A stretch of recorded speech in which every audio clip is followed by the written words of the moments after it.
during a windstorm. So this is a natural thing that we see. What to do? Islam does not leave this unattended. There is a dhikr, as in Hadith 166.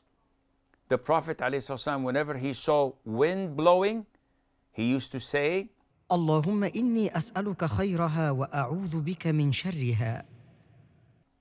O Allah, I ask you for its goodness, that is the wind, and I take refuge with you from its evil. Now, it shows you how much the Prophet ﷺ is connected to Allah Azza wa Jal, that he's asking Allah even for something that we see and presume it's a natural phenomena.